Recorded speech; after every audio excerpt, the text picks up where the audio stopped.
Good afternoon, fellow investors. I wanted to quickly touch on why I have put sold on Comcast Corporation, ticker CMCSA, and why I'm okay with having shares assigned to me in the current price area that it's in. So, Comcast is a big telecommunications company. They have a lot of the old school cable channels and stuff that they provide to people who still have cable. Now, cord cutting is pretty much the norm now, but fortunately for them, they also are one of the biggest providers of broadband internet to literally tens of millions of people in the US. So while they may be moving away from cable TV and into streaming, they still need that internet connection in order to access the streaming content. And in that area, Comcast has the Peacock platform, which has a lot of popular shows like The Office featured on there. So there are, definitely some good things going for this business. It's not something that I think is going to be going away anytime in the near future. Now, they are a dividend company. They seem on the surface to be trading at a premium, but we'll get into that a little bit more as we go forward here. Just a quick reminder, though, I do appreciate all the likes and the subscribes, and especially the comments. I've had some really interesting discussions on some of these companies in the comment section, and I really appreciate that. I get some really great ideas there. So now this, as you can see, this history of dividends has paid out pretty consistently over a long period of time, but at one point it looks like they did cut back on it, but in the last few years they have gotten back to increasing it over time. Pretty healthy increases here too.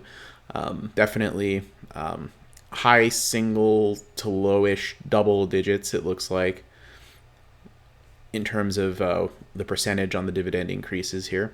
So now when it comes to how well the dividend is covered, now with basic EPS being $1.23 per share over the last 12 months and a payout of $1.16, forward anyway, it seems that they might be like on the hairy edge of not being able to cover this dividend. However, when you look at the financials, that actually is not really the case, okay? And the premium PE is also maybe just a little bit misleading in a couple of ways, all right? So almost 30 PE on the surface, but when you look at their financials, you see net income down 62.1%, but when they do the adjustment for adjusted net income, it comes out to 16.1 billion, which would be a 7.3% increase. Now, the difference between standard net income or standard earnings per share and adjusted, my understanding of that is that basically that's taking away anything they might have considered to be a non-recurring expense, like some kind of big one-time payout that they might have had would be taken off, and then you get the adjusted number. Okay, so now if you're worried about any kind of tomfoolery with the accounting there, the other thing to look at to kind of make sense of the whole thing is the free cash flow. Okay, you can do a lot of creative things with the accounting in terms of earnings, more so than you can with free cash flow. Free cash flow, in most cases, will be cash in, cash out. It's hard to hide what's going on there, okay? And that's calculated by the cash from operations subtracted by the capital expenditures. Capital expenditures aren't expensed because they're depreciated over a period of time, but they are a cash outflow. That's why they're subtracted. So what we have here is when you take the adjusted net income, it looks like it's an increase.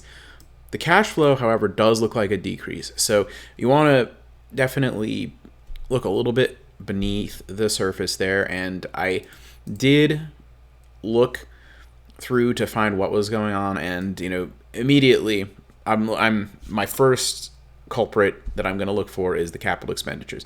Now, they said the capital expenditures increased by 17%.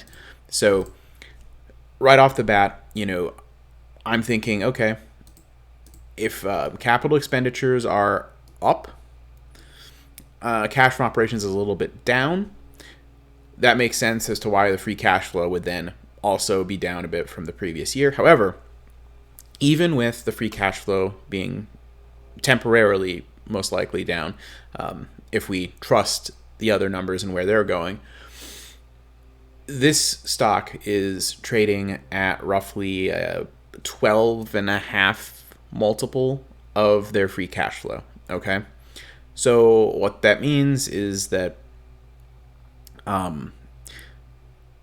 their dividend, rather than thinking of it as being covered by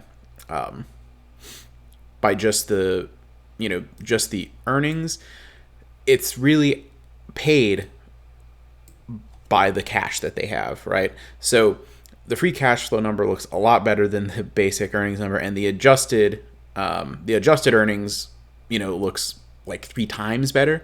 So to me, that's an indication that the dividend is actually perfectly fine, and they must have just had, in this particular year, some hefty one-time charges of some kind, or maybe like a big write-off or something.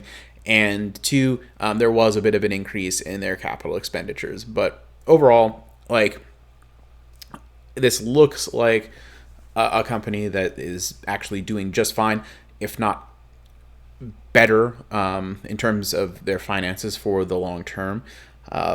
As you can see, even top line, you have revenue growth, which, granted, with inflation being what it is and everything, I suppose I would kind of expect for top line to be going up in most businesses, but it certainly doesn't look like a company that's circling the drain and getting ready to go under. It looks like a company that produces a lot of cash and isn't trading at a super high demanding multiple of the cash that they produce. It looks like it's a company that pays a healthy dividend and has room to potentially grow it for years to come. And so, honestly, I'm perfectly happy getting assigned shares of COMCAST if that were to happen. So let me know what you think of COMCAST down below. Take it easy, and peace, ladies and gentlemen.